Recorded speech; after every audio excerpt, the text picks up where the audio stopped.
Dhaka, here we come.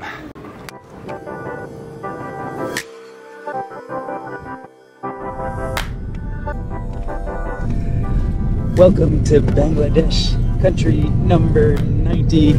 I'm equally as excited as I am nervous. And for those of you that are new here, I'm Conrad, an urbanism and travel filmmaker. Welcome to day one, episode 1 in Dhaka, Bangladesh. We're in for a very interesting adventure. But for now, I'm gonna cross immigration, and while I'm doing that, here's a 1-minute introduction to Bangladesh. Bangladesh is a little country east of India, well, sort of wrapped by India, facing the Bay of Bengal, and much of the country of Bangladesh makes up the Bengal Delta, the biggest delta in the world where the Ganges and the Brahmaputra rivers, two major river systems, meet the sea. And Bangladesh makes international news every year because of the seasonal monsoon and cyclones which flood and submerge 2/3 of the country, which is equally devastating as it is vital. These floods do make Bangladesh one of the most fertile countries in the world and make the Bangladeshi people some of the most resilient in the world. And Bangladesh is home to 170 million people, making it the 8th most populous country in the world. 98% are ethnically Bengali, which spill over into the Bengal region of India. And we'll talk more about the history and socioeconomics later in this and in the upcoming videos. Okay, back to my first moments in Dhaka. Okay, we've cleared immigration. I also picked up a SIM card and got some of the local Dhaka money. And now I'm about to leave the terminal and breathe some of that Dhaka fresh air, or maybe not so fresh air. And I'm looking for a CNG, which is a gas and LPG tuk-tuk. So I'm gonna use it to get to my final destination. And I think the local price is 500 Dhaka, which is roughly $5. And this is what I'm after. Dhaka University, 500.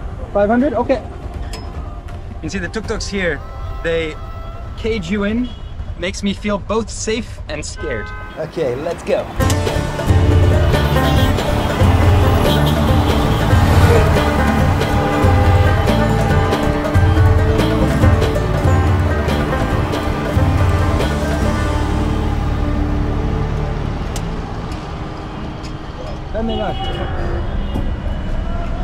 Oh my God.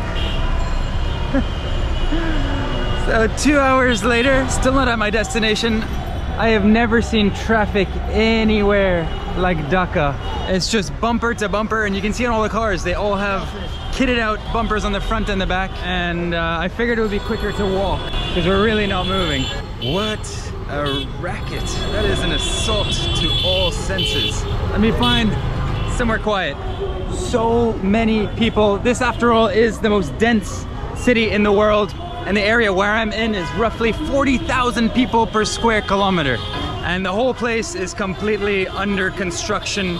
The airport, they're building a new terminal. There's new metro lines coming up everywhere. There's overpasses, underpasses.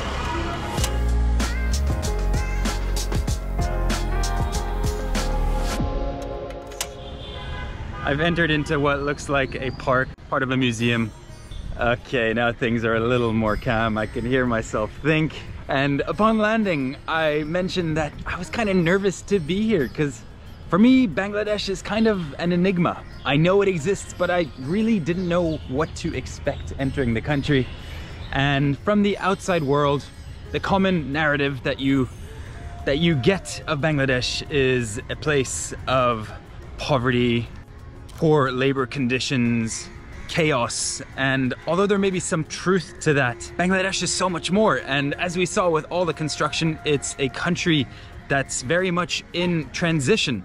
And it's also a young country. It's still really finding its feet. It only became an independent country in 1971 after a very turbulent history. And ever since, it's sort of finding its way. It was once the second poorest country in the world, and today it has one of the fastest growing economies in the world. So of course with that, you'll get a bit of everything. You'll get a lot of old, a lot of new, and a lot of chaos. And if I'm to describe my first 2 hours in Dhaka, I'd have to use the 2 words, colorful and chaos.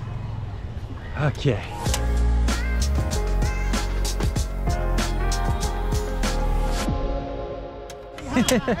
Assalamu alaikum. And once you leave those main streets, things are more relaxed, people are more playful. They seem to be dominated by these cycle rickshaws, which I find really cool. The passengers and the driver, they have a really nice vantage point over the city. They seem to be very interactive with one another and definitely with me. I feel like I stand out here more than anywhere else I've lived in the world. And Bangladesh has long been a place I've wanted to visit. I worked on an infrastructure project here remotely in 2016, which had me read lots of documents about the country and the growth and the infrastructure. And ever since I've wanted to visit. That was in 2016. So 7 years later, we are here.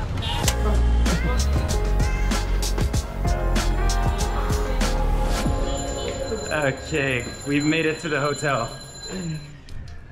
And here we have it, my hotel room for the night. It's pretty basic, but I didn't come to Bangladesh seeking out all kinds of comforts. And I do know that there is a side of Dhaka where things are very modern and very luxurious and comfortable. I'm only gonna be sleeping here. Hopefully it gets a little quieter at night. For now, I want to go explore. You might have noticed, or you may know this already, but Bangladesh is a predominantly Muslim country. 86% of the population is Muslim, and it is the month of Ramadan, and the sun is setting, so fast will break real soon. So with that, I'm quickly going to unpack my bag, the essentials. Might as well show you this. I'm really proud of my pro packing. That's an outcome of years of experience, reasonably light. So with this guy right here, I can travel pretty much anywhere indefinitely. I keep all my clothes in the bottom pouch in Ziploc bags. Takes a couple seconds to take them out. I have a pillow, toiletries, some camera gear.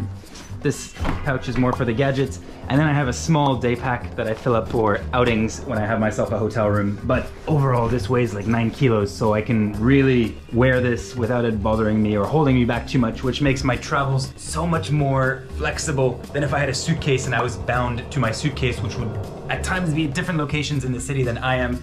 So if I've got everything in this bag, I can pick and choose where I want to sleep pretty much on the fly. So highly recommend traveling like this. Okay, let's pack this guy. That's the end of day one, part one. Stay tuned for part two, where I experience perhaps the most crowded Ramadan celebration on earth. This is crazy. And this first video is really just to introduce this series. I have so many stories of people and places to share with you from this trip, which I also hope shed some light on this fascinating country. So to not miss the upcoming episodes, do consider subscribing to the channel. And of course, if you enjoyed, please give this video a thumbs up. I'll see you in the next one.